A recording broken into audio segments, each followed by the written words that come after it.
Umaga pa nga lamang ay sobrang busy na nga nitong idol nyo. Sa video na ito, malalaman nyo nga ang dahilan dyan. Yes! Umaga pa nga lamang ay nagmotor na nga ako para bumili ng uulamin namin ngayon. Naisipan ko na nga lang bumili ng atay balunan ng manok. Bago nga tayo umuwi ay dumaan muna tayo kina mama. Nadaanan ko nga din dyan yung mga pinsan ko. Ang sabi ko nga sa kanila ay isama ko din sila sa vlog at tawang-tawa nga din sila. Pasok pa nga lang din sila sa trabaho. Pag uwi ko nga sa bahay ay nakita ko yung asawa ko ba'y naglalaba. Ano kaya yung nakain nito? Kaya naman dahil nga naglaba ka, pagluluto na nga lang kita ng almusal. Yes! Kaya naman for today's almusal ay nagprito nga lang ako ng itlog at saka na nga rin longganisa. Dahil heto nga lang din yung madaling lutuin tuwing umaga. Hindi na nga din nakatiis yan dahil sobrang gutom na nga din daw siya. At hayan na nga, luto na ang ating almusal. Kain tayo mga guys. Ano pang hinihintay nyo? Kumuha na nga kayo ng kanin at sabayan nyo na nga rin yung lodi nyo. Yes! At syempre, hindi makukumpleto ang umagahan kung walang mainit na kape. Kaya naman gumawa na rin kayo. Yes! At habang nagkakape nga ako dyan, ay ginawa ko na nga din yung assignment ko. Yes! Dahil nga malapit na nga namin tong ipasa. Ewan ko nga ba kung kailan malapit na ang deadline, dun ko nga rin to naisipang gawin. O di bale, ang importante din naman dyan ay maipasa natin to bago ang deadline.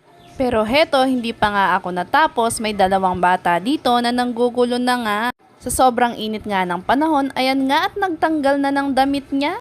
Kaya naman, mamaya ko na nga lang gagawin ang assignment ko at ako'y magluluto na nga lang. Dahil panigurado, wala din naman akong matatapos dahil nga may mga malikot na bata nga dito. Yes!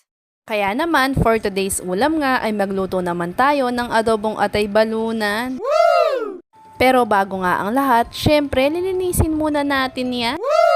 At baka nga i-bash pa tayo ng mga netizen. Pagkatapos ko nga rin yung hugasan ng 10 million times, naghanda na nga rin ako ng mga rekadong gagamitin katulad na nga lang ng bawang tsaka na nga rin sibuyas. At bago nga ako magumpisa magluto ay uulitin ko na nga rin na hindi po ako expert sa pagluluto. Dahil ito ay sariling version ko nga lang po. Yes! Kaya't hayan nga, nag-umpisa na nga lang ako magbalat ng luya na ilalagay ko sa lulutuin nating adobo. Pampatanggal daw din yan ng lansa, sabi ng nanay ko. Yes! Ang una ko nga ang ginawa dyan ay papakuluan ko nga muna. Nilagyan ko na nga muna ng mga pampalasang sangkap katulad na nga rin ng bawang, sibuyas, luya at saka na nga rin paminta. At sunod ko na nga rin nilagay yung toyo, suka, tsaka na nga rin magic sarap. At pinakuluan ko na nga lang din. At habang pinapakuluan ko nga din yung adobo ay tinignan ko na nga mo rin yung naglalaba doon. Abay tignan mo nga naman patapos na pala. Kumurap nga lang ako tapos na kaagad. Nung makita nga niya ako ay ako na nga lang din daw yung magtuloy ng mga yan. Yes! Partida laban niya sampay ko pa nga rin pala. Maggagayon man ay sobrang saya ko pa nga rin dahil nga tinulungan niya ako. Dahil nga pagkatapos kong magluto neto ay hindi ko na nga iisipin yung paglalaba. Kahit ganun nga kaliit na bagay nakakapagpataba na ng puso nating mga nanay. Mabalik nga tayo dito sa niluluto ko nung napansin ko nga na medyo malambot na ay nag-umpisa na nga rin din ako maggisa. Nagpainit nga lang ako dito ng kawali at pagkatapos nilagyan ko na nga rin ng bawang. Sunod ko na nga nilagay dito ay yung mga pinakulaang kong atay balunan. Hindi ko na nga lang din nilagyan ng sibuyas dahil nilagyan ko na nga rin kanina. Yes! Mas masarap pa nga sana to kung may sili kaya nga lang wala dito sa bahay. Pero okay na nga yan, ang importante ay lasang adobo naman din yan. Yes!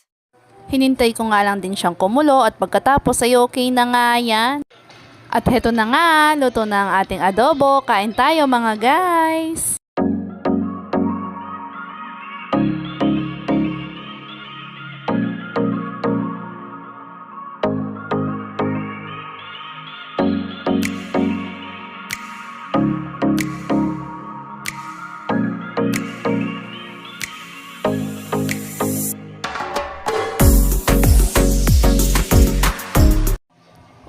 Teka lang.